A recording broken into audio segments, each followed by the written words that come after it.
আসসালামু আলাইকুম। আমি মোহাম্মদ আসিফ হাসান রিফাত। কেমন আছেন সবাই? ভালো আছেন? আচ্ছা, আপনারা কি জানেন ভিমরুল অথবা মৌমাছি অথবা ইনসেক্ট পোকামাকড়ে কামড়ে মানুষ মারা যায়? এটা আমাদের দেশে বা পৃথিবীতে সচরাচর হয়ে থাকে। প্রতিদিনই মানুষ মারা যাচ্ছে।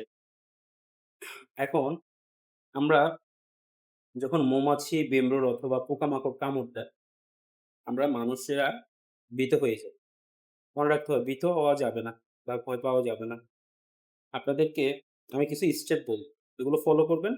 ইনশাআল্লাহ যতটুকু সম্ভব আল্লাহর রহমতে সুস্থ থাকবেন।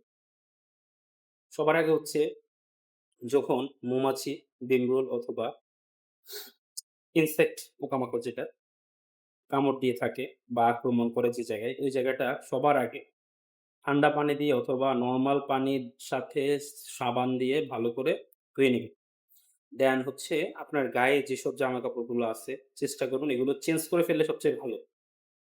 চেঞ্জ করে যত তাড়াতাড়ি সম্ভব রোগীকে নিকটস্থ হসপিটাল অথবা নিকটস্থ কোনো চিকিৎসকের শরণাপন্ন হবে। রোগীর কন্ডিশন অনুযায়ী কর্তব্যরত চিকিৎসক ট্রিটমেন্ট বা চিকিৎসা চালু করবে। মনে রাখতে হবে যত তাড়াতাড়ি নিবেন তত ভালো। তবে ১-২ টা কামড় হলে তেমন সমস্যা হয় না। যখন ৭-৮ টা বা ১০ টার মতো কামড় বা আক্রমণ হয় তখন রোগীর জন্য সমস্যা। এই রোগী কি করে অনেক সময় অ্যানাফাইলেটিক শক এ চলে যায়।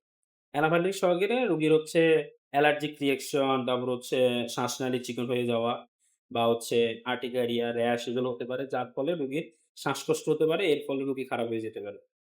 তো ওইসব রোগগুলো আমরা ভর্তি করে। তবে যেগুলো ৩-৪ কামড় বা ১-২ কামড় তাদেরকে আমরা অ্যান্টিহিস্টামিন, স্টেরয়েড এবং পেইন কিলার দিয়ে মোটামুটি স্টেবল করে আল্লাহর রহমতে ছেড়ে দিই। তো সবাই জেনে রাখবেন, সুস্থ থাকবেন। ভয়ের কোনো কারণ নেই। আসসালামু আলাইকুম।